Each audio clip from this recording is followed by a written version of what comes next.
Pozdravljeni vsi skupaj, sem Klemen Bernard in skupaj z mojima kolegoma bomo pod skrbnim mentorstvom profesorja Šeta predstavili našo e-berilo za študente fotografije zgodnjega novega veka.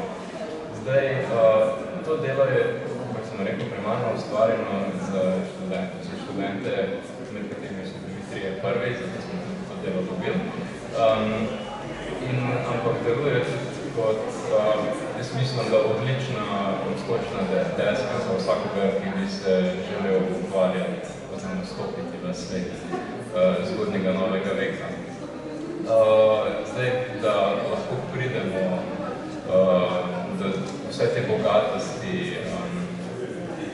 zgodnjenovoveških besedil, je prvo potrebna pozorna in človečo branje in tudi določena orodja. No, ravno to je pa neprecenljivo orodje paleografija. Zdaj, paleografija, kot že mi pove, je veda o starih pisavah in pod svoje okrilje vključujejo vse od filologije, kodikologije, diplomatike in tudi potem še sintakse in lingvistike.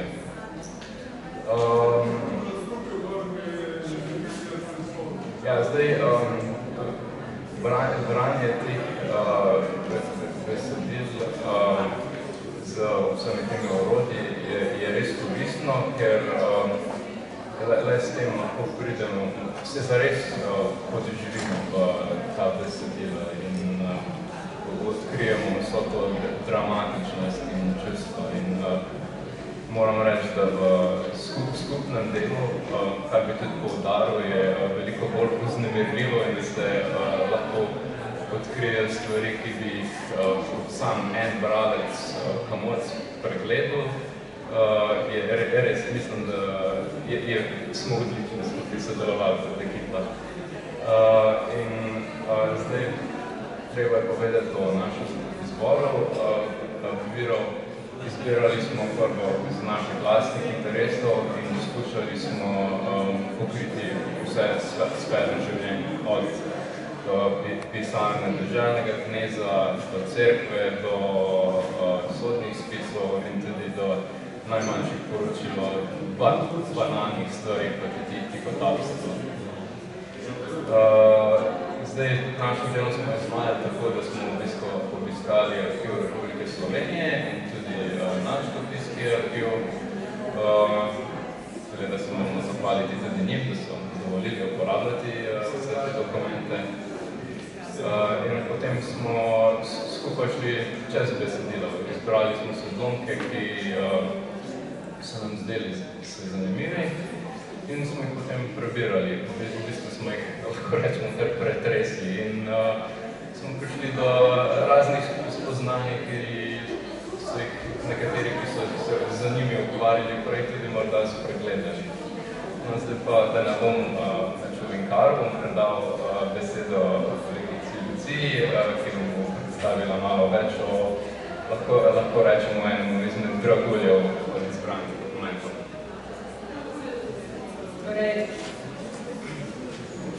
Lep pozdrav še z moje strani.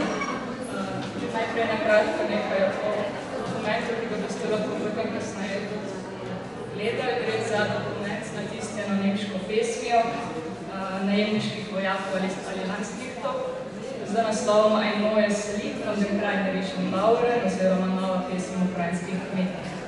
Gre za dokument, ki nosi izjemno vrednost, ne le kot vir za zgodovino kmečkega upora leta 1515 ali pa za dogodke pri Celju, kjer je prišlo do odločilne bitke oziroma zmage nad kmečkimi uporniki, ampak je pomemben dokument predvsem zato, ker so se v njem ohranile prve tiskane besede v slovenskem jeziku, kontekstu gesto Stara pravda in pa poziv k uporu, Lekup, Boga gmajna. Pesem je, kot boste lahko videli, sestavljena iz 6 14 vrstičnih kitic, ki so so torej natisnjene strnjeno v obliki prostega besedila. Takšno obliko potem ohranila tudi naša transkripcija v Berimu. Obe puntarski gesli v slovenskem jeziku nastopata v pesmi kot nekakšen stalen refren. Pesem je napisal ali pa je dal napisati sicer neznan avtor, verjetno Tik Fogit, ki je pri Celju. Potem z namenom, da bi bila ta novica o zmagi nad obornimi kmeti hitro naznanjena, je bil zapis poslan do najbližje tiskarne na Dunaj, kjer jo je natisnil Johannes Ziegrider. Konec 19. stoletja je potem letak odkril Peter Radič, leto kasneje pa je odkril takratni predsednik Slovenske matice Janez Krajvajs. Pesem je do danes doživela že mnogo ponatisov, prevodov, ohranila pa se samo v dveh izvirnikih, enega hrani Nuk, torej Narodna univerzitetna knjižnica v Ljubljani, drugega pa Državna knjižnica v Berlinu. Toliko na kratko o letaku, o pesmi, ki pa predlagam, da se lotimo tudi vsebine. Jaz vas lepo pozdravljam. Sveto pismo pravi, kdor je prvi med vami, bodi vsem služabnik, in tega gesla, tega motiva se jaz držim v vseh svojih funkcijah. Tudi v tem našem podjetju, ko smo delali ta učbenik, sem vsega. Moram reči, da so za moji kolegi delali zelo samostojno. Moja vloga je bila res samo svetovalska, očetovska, da sem se enih točkih izrazil. No in tudi prvi detalj, torej služabnik pa bom zdaj razdelil tole pesem, pa bi kakšen odstavek skupaj prebrali.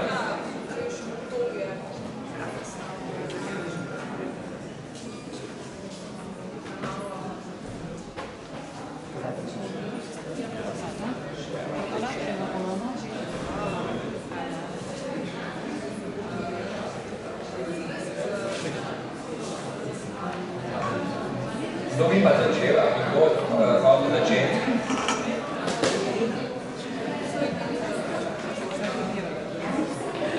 Torej, ein neues Lied von den kleinerischen Bauern.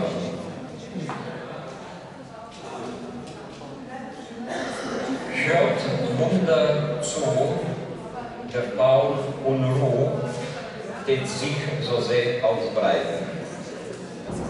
In kurzer Zeit zu Krieg und Streit kam mancher Herr vorbei.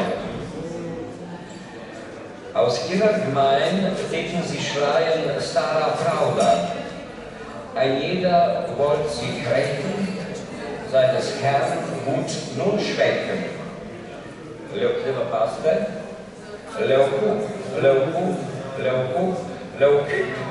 Roger Meiner, mit meinem Rat. Sie kamen da für Schlösser, Macht, das ist wahr. Torej, kaj je zdaj to pomenilo? Zdaj smo moram reči, če bi jaz zdaj interpretiral, torej, zdaj smo bili presenečeni, ta pesem se je do zdaj v slovenski literaturi in v slovenskem dnevnopisju interpretirala zelo selektivno. Vzelo se je ven teh nekaj slovenskih besed, Stara Pravda, pa Leukup, in vedno se je rekla Leukup, Boga Gbajna. No, v našem tem podobnem branju se nam je pa na eni točki posvetilo, da je tam že en drug Leukup, ki je v bistvu Leukup, kar nismo znali interpretirati drugače, kot da gre za izrazito zabavljaško pesem. Za izrazito zajedljivo zabavljaško pesem, kaj ti treba zvedeti, take pesmi so se pele po gostilnah, to so bili žolnirske pesmi, to so vojaki, najemniški vojaki, prepevali v gostilnah, minotočih, krčmah in se seveda norčevali iz teh kmetov, s katerimi so bili soočeni v teh kmečkih putih in so jih imeli za potovči. Tudi sama pesem, Hört Wunder zu, poslušajte čudež, poslušajte, to je nekaj nezamislivega, kaj se dogaja, der Bauern Unruh, kmetje se upirajo et sich so sehr ausbreiten. Širi se kmečki pot, to je nekaj nezamislivega, to je en čudež, to je, also sploh morate zamisliti kaj takega. In kurzer Zeit, zu Krieg und Streit, kam manjega Herr von Weiden. Od blizu, v najkrajšem času, v kratkem času, so prišli od blizu in daleč, da bi se vojskovali in prepirali. To je nekaj grobno, to je zanimivo. To je nekaj nezamislivega. Aus ihrer Gemein teten sie schreien, stara pravda. In tudi tukaj se mi zdi, da ta Gemein ni, kot se je verovatno interpretiral, iz svojih sredin, svojih središč. Ta Gemein pomeni Gemeinheit, iz svoje izkopnosti, iz svoje primitivnosti. Oni kričijo stara pravda. Stara pravda. In pa še naprej. An jeder will sich rächen, seines Herrn nun schwächen. Vsak se hoče maščevati in se hoče polastiti posestva svojega gospoda. Skratka, nezamisljivo. In potem pa kričijo, levkup, Boga Gmajna.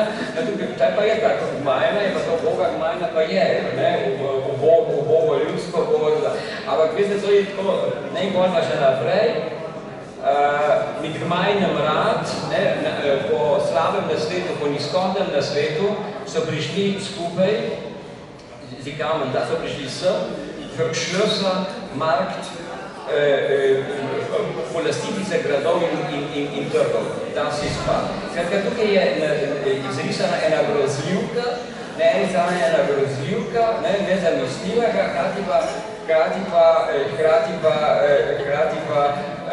torej neka grozljivka, hkrati pa eno zabavljaške. Da ne bomo se vrali, ampak če vedete naprej, se to dramatično stopnjuje, se ta prezir do kmetov, to zabavljaško, ne mora reči drugače, kot ena podkaz, torej to ni ena pesem, ki bi se kmetov bala, ali pa ki bi govorila o strahu pred kmetom, ampak je ena zelo podcenjujoča pesem, zabavljaška pesem. In to je malo slišati, in so se vreda, in to se to pa zdaj, če piše v krčmi, ali pa vinotočev, pa mečkaj si nalit, ali pa zelo nalit, to je zelo bolj, gleda približno tako, da so vsi skupaj peli, kjer bodo čude, pa in bok so slišali, pa je pa šel do tistega mesta stara pravda, so se že naprej kokotali, stara pravda, ha. Pa še, torej, vrhunci je bil pa bolj levkup, levkup, ha. Pa bi še takoj to moral zvedati, In to je, v bistvu je to ena grozna, ena taka zabavljaška, bizarna groza, ki se dramatično stopnjuje. To je v bistvu ena torej dramaturško grozno dobro zasnovana pesem in mislim, da smo z našim pozornim branjem prišli do ene nove interpretacije. To ni samo ena pesem svetinja slovenskega spomina. Jasno, obstaja spomin zaradi teh prvih tiskanih besed. Predvsem pa je en dramatičen prikaz, odslikava siceršnjega, izrazito podcenjujočega, zaničujočega odnosa fevdalcev do kmetov in te neizprostnosti fevdalcev ob kmečki. Toliko za apetit, torej da vam naredim apetit, lahko si, kako pesem si preberite, lahko tudi sami, lahko se ob tem tudi naučite te stare nemščine, te frakture. Imate torej naš učbenik, posamezni deli so transkribirani. No, zdaj bi pa vam dal, da bi vam naredil še večji apetit, pa dajem besedo pa Luki, ki bo pa predstavil nekaj, česar pa v knjigi ni, je pa delicieux, je pa ena pralina, zgodne novoveške pismenosti. Izvolite, Luka. Lepo pozdravljam še moje imeno. Zdaj da bom Sašo razdelil izrez iz spominske knjige. nekega nemškega plemiča po imenu Hans Renner, ki je hranil v Weidmanski knjižnici. Gre za spominsko knjigo iz začetka 17. stoletja. Zdaj, spominske knjige se na Kranskem pojavljajo v sredi 16. stoletja, ko so recimo študente zbirali podpise svojih kolegov, potem se temu pridružal tudi njihove misli, opremljal se tudi ponovati, če se je šlo za plemiče z grbi. Zdaj, tukaj pa je nekomu posvetil uganko, ki smo mi poslušali razrešati, skupnimi močmi, recimo, da je prišlo do neke interpretacije. Zdaj pa prepuščam besedo vam, če imate kakšno idejo, kot na njih slike se nimajo. Irena, nekaj poslušala.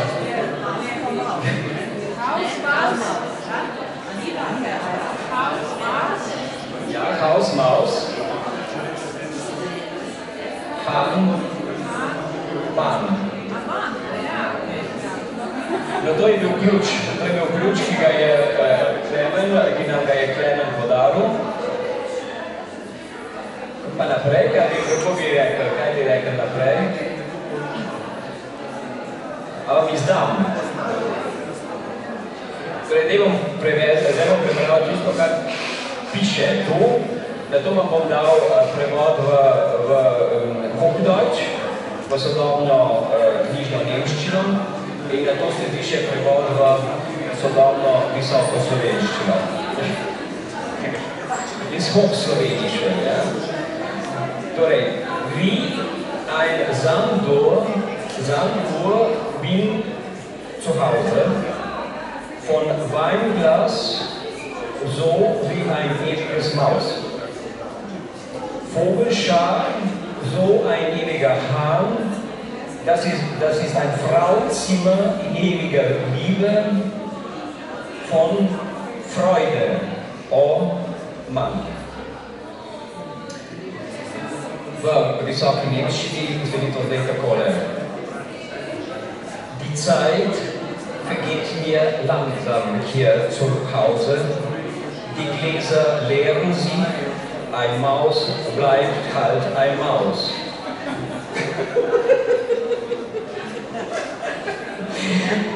Die Vögel fliegen halt, da singt der Hahn. Ich aber bleibe deine Liebste in stolzer Freude, oh mein allerliebster, bester Mann. V slovenščini, v visoki slovenščini, pa to zveni takole.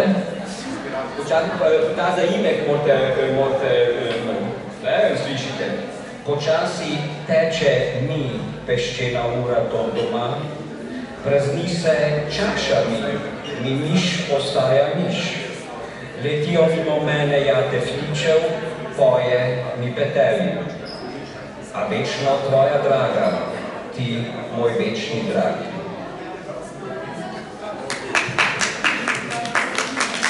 Tako, vabljeni k branju berila, vabljeni v zgodnji novi vek. Čaka vas neskončna zabava. Tudi mi smo se zelo zabavali, je res. Moram reči, nikoli se nisem s kolegi toliko presmejal po resnih temah. Hvala lepa. Avstrija. Hvala lepa, da ste poslušali pa